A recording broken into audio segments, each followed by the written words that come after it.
실시간 방송을 듣고 있을 거예요. 이 시간 다 링크가 걸려있기 때문에 수많은 사람들이 전국에서 이 자리를 지금 지켜보고 있습니다. 긴장하는 관계 속에서 복음이 어떻게 증거되는가를 우리가 분명히 알고 서로 협력해서 관여해 주시기 바랍니다. 먼저 우리 다시 한번 소개합니다. 왼쪽에 이상달 목사님을 소개합니다. 우측에 서경수 목사님을 소개합니다.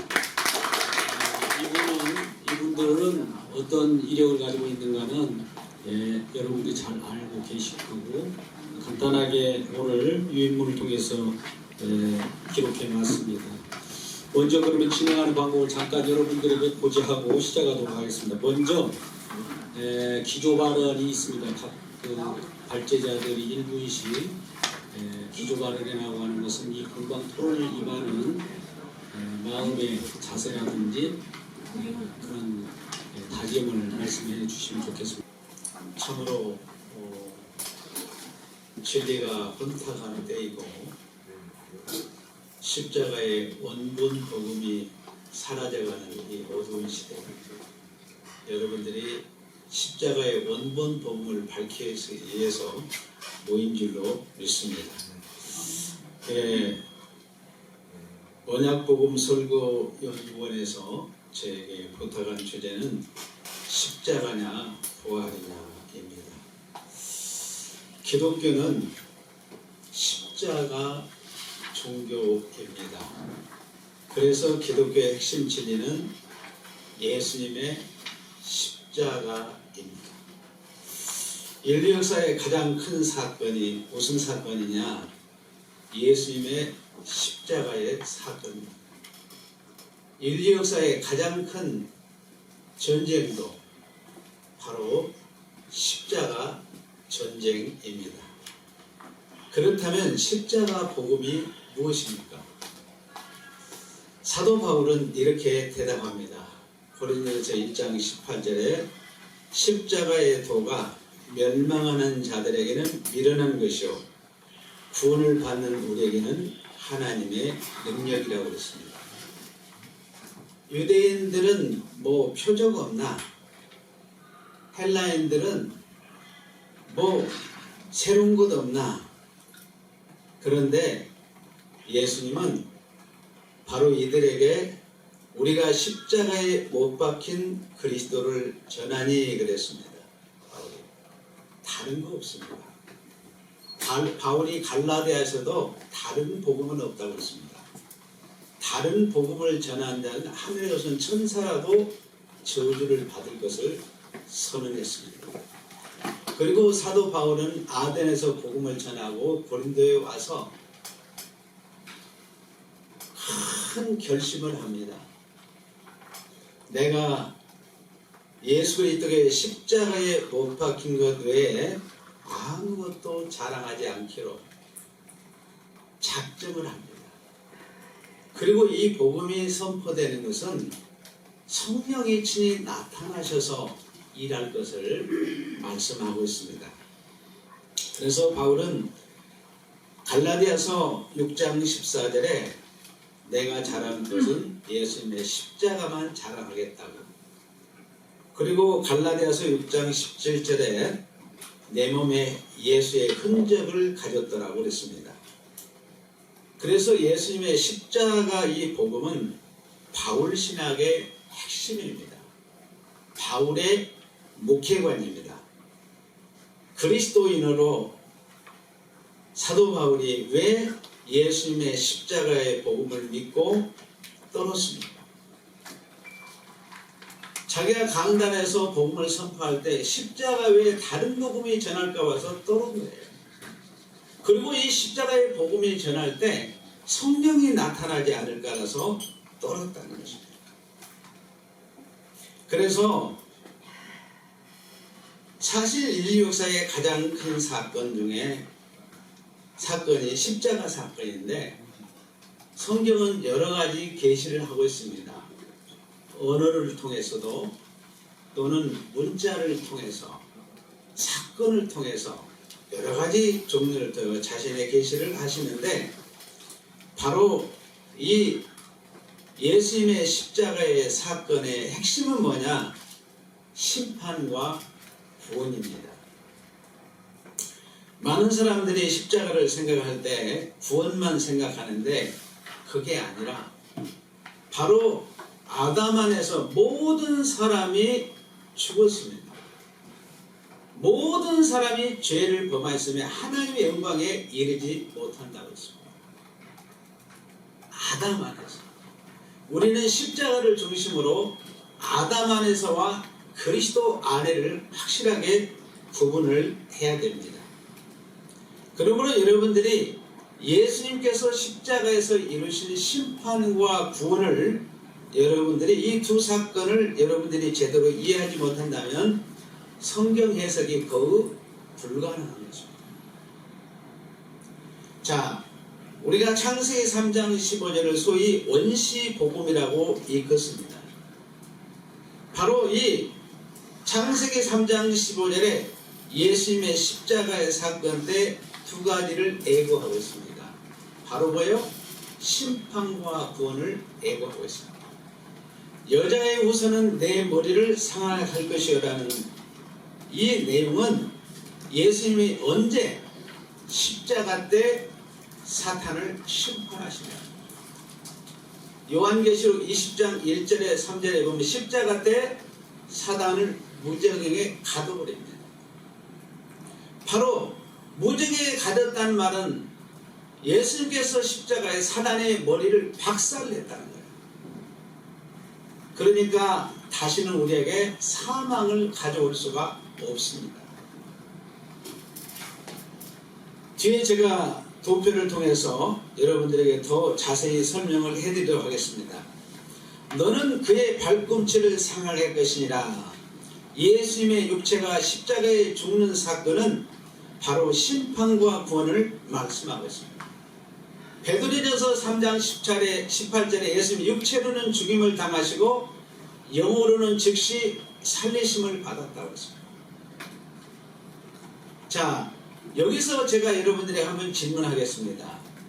예수님의 영이 십자가에서 못 박혀 죽으셨습니까? 안 죽으셨습니까?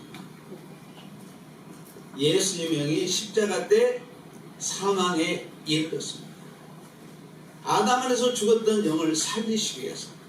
이것은 예사야서 53장 12절에서 이미 예언해 놓았습니다. 아마 여러분들이 이 말씀을 처음 듣는 분도 있을 수 있습니다. 예사야서 53장 12절에는 예수님의 영혼이 사망에 이른다고 예언을 해놨습니다. 그리고 즉시 살아나셔서 베드로전서 3장 19절에 옥에 있는 영들, 바로 구약의 불신자들을 심판하셨습니다. 그리고 베드로전서 4장 6절에 보면 구약의 하나님의 선택된 백성들을 구원하는 내용이 나오는데 언제 이 일이 이루어지냐? 바로 십자가 때 이루어졌다는 것입니다. 그러므로 창세기 3장 15절에 아담을 그리스도의 피로 씻어서 그리스도 안에서 투식이 하며 아담을 그리스도 안에서 창세전에 아담을 선택하시고 아담을 그리스도 안에 바로 하나님 나라 안에 두시기를 하나님은 소원하셨습니다. 자, 여러분, 아담이 선악과를 따먹었다고 버렸습니까? 이스라엘 백성들을 하나님이 버렸습니까? 그럴 수 없습니다. 바로 무엇으로? 십자가의 피로. 예수님의 십자가의 사건은 두 번째 창세기 3장 21절에서 가죽옷을 입힌 사건을 통해 잘 드러나고 있습니다. 그리고 세 번째는 창세기 6장에서 9장의 노아 홍수 심판 사건을 통해 세상 끝날에는 무슨 일이 이루어지냐? 창세기 6장 13절에 바로 심판과 구원이 이루어진다는 것을 예고해 주고 있습니다. 그리고 출애굽 사건을 통해서 출애굽기 14장에 홍해 사건을 통해서 출애굽 사건을 통해서 예수님의 십자가 사건을 예시해 주고 있습니다. 그래서 바로 이 구약의 물세례는 예수님의 십자가의 피 세례를 예표하고 있습니다. 그래서 구약은 물 세례, 신약은 예수 그리스도의 피 세례를 우리가 받는 것입니다. 그 다음에 다섯 번째는 레위기 17장 11절에 보면 성경에 피에 대한 내용을 아주 잘 설명해 주고 있습니다. 육적으로 예수 피를 설명하고 있는데 그 피는 누구 피? 예수 피를 예표하고 있습니다. 자, 레위기 17장 10절에 피를 먹지 말라, 물질적인 피, 피조물의 피를 먹지 말라 그러면서 너희들 예수님의 피를 말살하지 말아라. 본래 하나님의 나라는 영적입니다. 하나님 나라는 피가 필요 없습니다. 그런데 구약은 영적인 나라를 육적, 가시적, 물질적으로 설명을 해주고 있습니다. 그래서 레위기 17장 11절에 보면 육체의 피는 바로 육체의 생명은 피에 있다고 했습니다. 피의 생명. 그러니까 육체의 피는 본질을 설명하는 것입니다. 육체의 피로 영적인 피를 설명해 주는 거죠. 영적인 생명. 그러니까 피에는 속죄와 영생이 있음을 두 가지를 가르쳐 주고 있습니다. 자, 여러분들 요한복음 여러분이 교환에는 없습니다만 요한복음 6장 63절에 보면 살리는 것은 뭐라고 했습니다? 영이니 육은 무익하니라. 내가 너에게 이런 말은 영이요 뭐요? 생명이라. 예수님이 하시는 모든 말씀은 영이고 생명이라고 말씀하셨습니다. 그러므로 성경은 하나님의 말씀인데 하나님이 영이시잖아요. 그래서 성부, 성자, 성령 삼위 하나님의 영과 또 여러분의 거듭난 영과 천사와 마귀, 사실은 6가지 영에 대한 이야기를 성경에서 기록해주고 있어요. 구약 성경과 신약 성경의 다른 점은 레위기 17장 10절에 보면 육적인 피를 먹는 자는 생명을 파괴하는 것입니다. 육적 생명을 파괴하는 것은 뭐가 됩니까? 살인자가 됩니다. 즉 영적인 생명을 파괴하는 것입니다. 구약은 예수 그리스도의 피를 먹을 때가 아닙니다. 이 말은 구약은 생명의 길이 아직 닫혀 있다는 거예요. 아직 예수 그리스도의 생명을 받지 못한 때입니다. 그러므로 절대로 피를 먹을 수가 없습니다.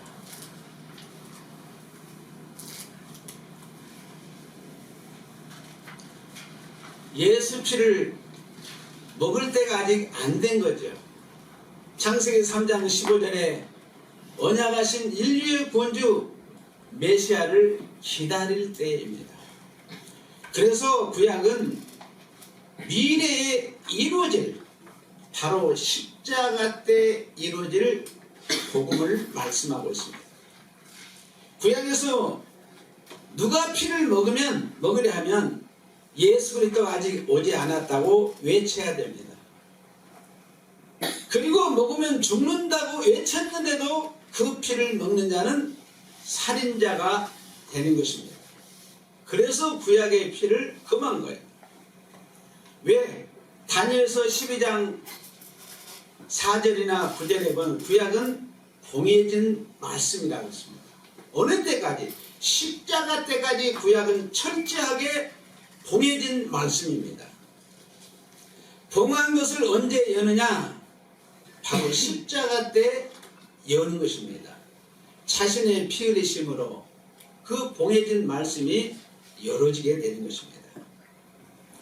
구약의 마지막 선지자였던 세례 요한이 구약 성경 39권을 한 절로 요약해주는 성경 구절이 요한복음 1장 29절입니다.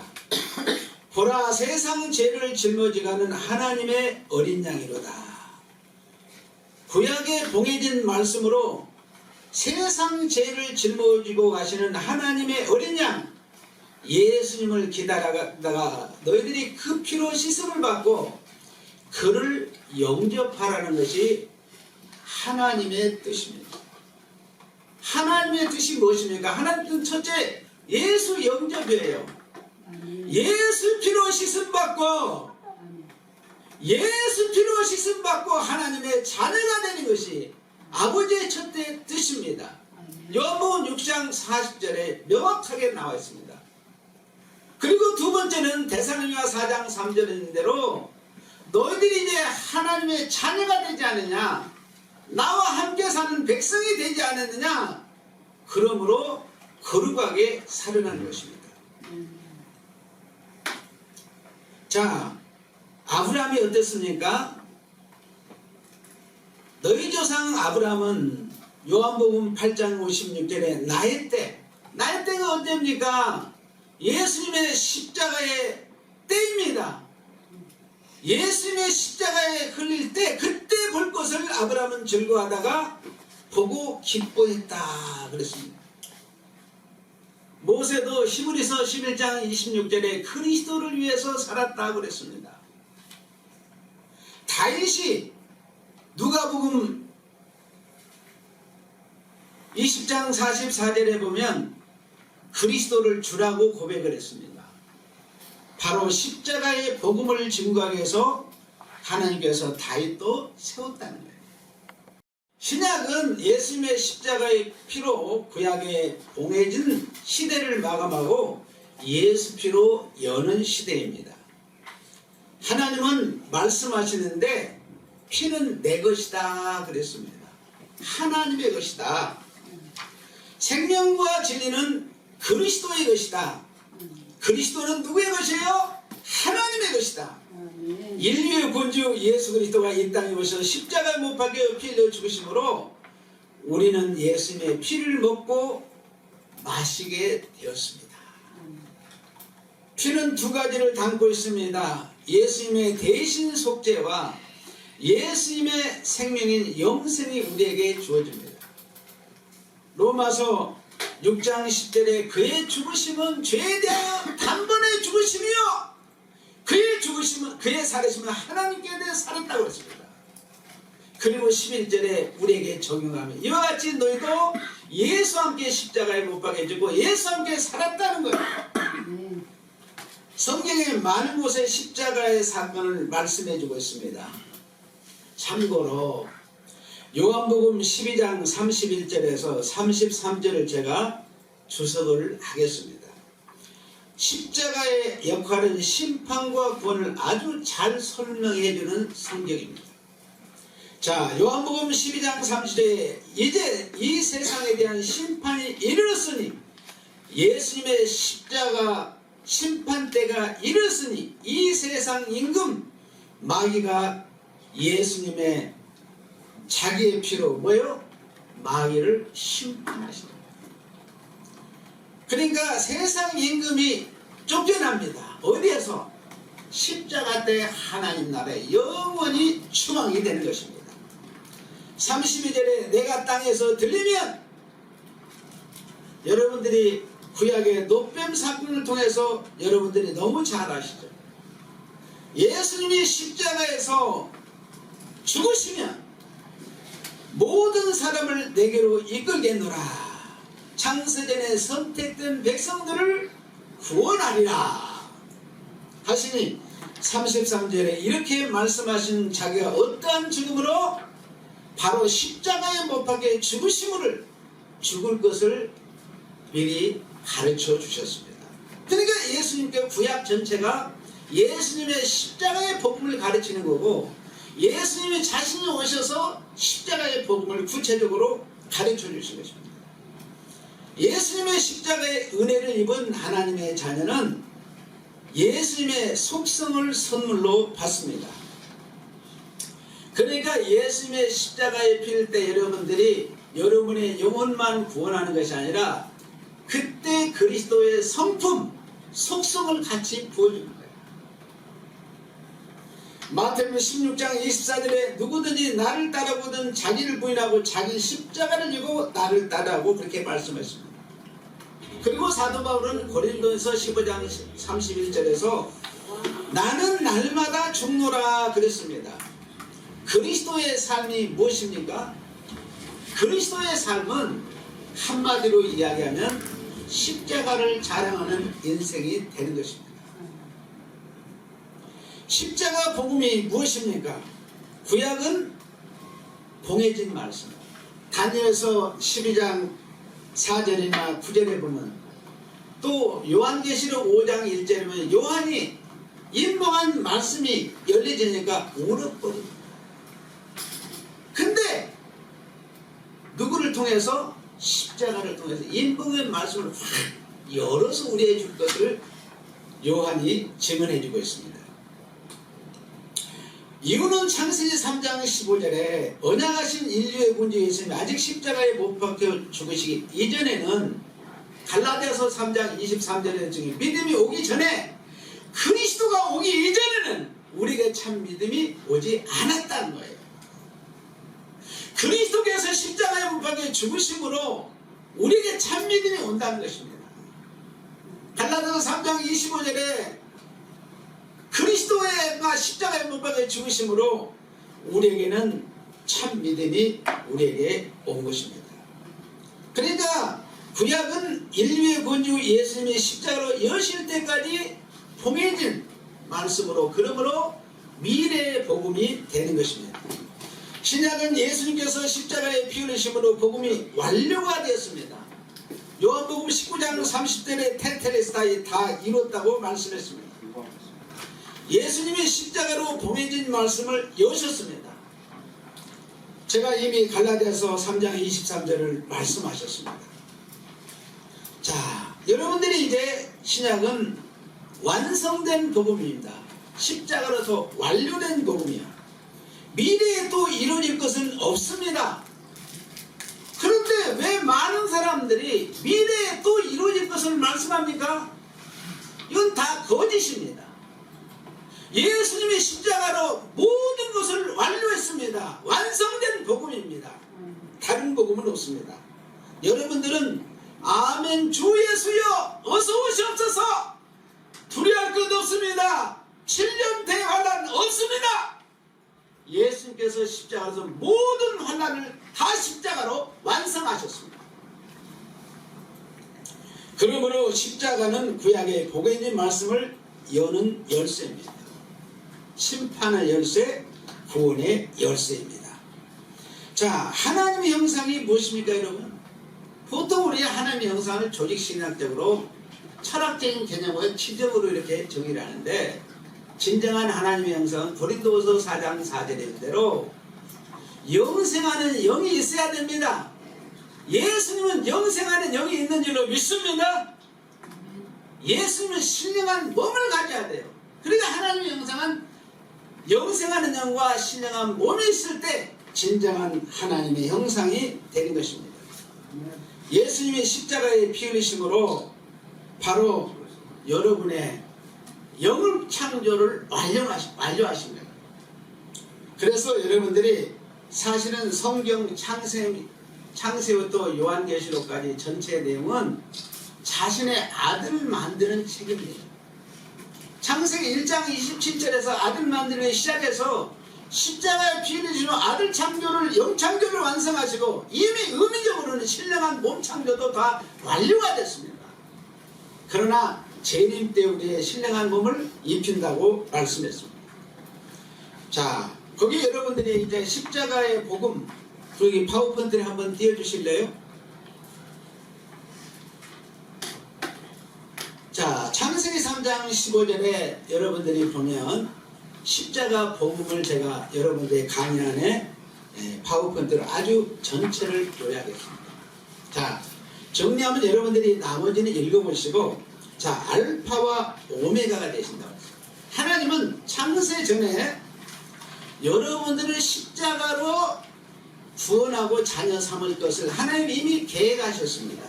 언제 계획했다고요? 창세 전에. 에베소 여러분들이 1장 3절에서는 창세 전에 그리스도 안에서 그리스도 안이라는 말은 십자가 안에서 그 말입니다. 그러니까 여러분들을 자녀 삼는 것도 하나님이 창세 전에 그랬습니다. 그래서 예수님은 자, 여러분 보시면 구약은 뭐요? 봉해진 말씀. 신약은 뭐요? 열려진 말씀. 자, 심판도 성경에 세 군데입니다. 창세기 3장 14절에 사단이 1차 심판, 2차 심판은 십자가 때, 3차 심판은 재림 때. 불신자들의 심판은 제가 예수님의 십자가로 즉시 베드로후서 3장 여러분들이 19절에 옥에 있는 영들, 거기 본문을 여러분들이 거기 전파라고 했는데 옥에 있는 영들에게 심판을 선고로, 캐릭센이라는 단어를 번역을 제대로 해야 됩니다. 선고한 겁니다. 그 다음에 선택된 백성들은 십자가의 피 흘리심으로 영창조를 사실 완성한 거예요. 영원 구원이 완성된 겁니다. 여러분, 그러므로 구원에서 떨어질 수 없습니다. 한 번 구원은 영원한 거예요. 예수 피가 한 번 뿌려진 사람은 절대로 지옥 갈 염려 없습니다. 이거 여러분들이 확실히 잡으셔야 돼요. 그래서 성경은 창세기 1장에 하나님 형상으로 만들기 시작해서 십자가의 피임의 영창조를 완성하고 재림 때 신령한 몸 창조를 완성해서 여러분들을 새하늘과 새 땅에 집어넣는 것이 성경 66권의 전체입니다. 그래서 성경은 상속문서라고 합니다.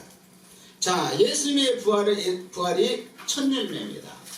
자, 여러분이 계시록 여러분들이 11장 11절로 우리 3.5일로 나와 있습니다. 그 말은 뭐냐면 예수님의 부활의 첫 열매가 되시고 그 다음에 우리가 부활에 참여한다는 거예요. 예수님의 모습은 세 가지로 성경에 계셔. 첫째로는 창세전에 3일차 그 본체로 계셨고, 두 번째로는 예수님은요 성육신하신 부활하신 몸으로 보이시죠. 우리는 근데 두 가지입니다. 우리는 창세기 1장 27절에 보면 남자와 여자를 창조하시고 몸은 흙먼지로 창조하시고 영을 창조하시고, 그래서 여러분들이 예수님이 재림할 때는 어떻게 우리가 예수님이 재림하느냐, 예수님의 못장난 부활한 몸으로 재림하는 것이 아니라, 재림도 이 땅에 재림하는 것이 아니라 새 예루살렘에서 새 하늘과 새 땅에 재림하는 것입니다. 그래서 여러분들이 이 부분에 대해서 여러분들이 제가 쭉 이야기했는데, 특히 여러분들이 고린도에서 15장 24절에 보면 나라를 아버지께 바칠 때라 그랬는데, 바로 예수님의 십자가의 피 흘리심으로 아들 창조를 완성해서 바치는 것입니다. 그래서 그리스도는 부활의 첫 열매가 되고 하나님의 형상으로 영생하는 영과 신령한 몸을 우리에게 선물로 주신 것입니다. 예수님의 부활은 다양하게 우리에게 보여주셨습니다. 자, 예수님께서 부활하시고 난 다음에 여러분들이 보면 시공간을 초월해서 예수님께서는 제자들에게 나타나 보여주셨습니다. 음식도 같이 드셨습니다.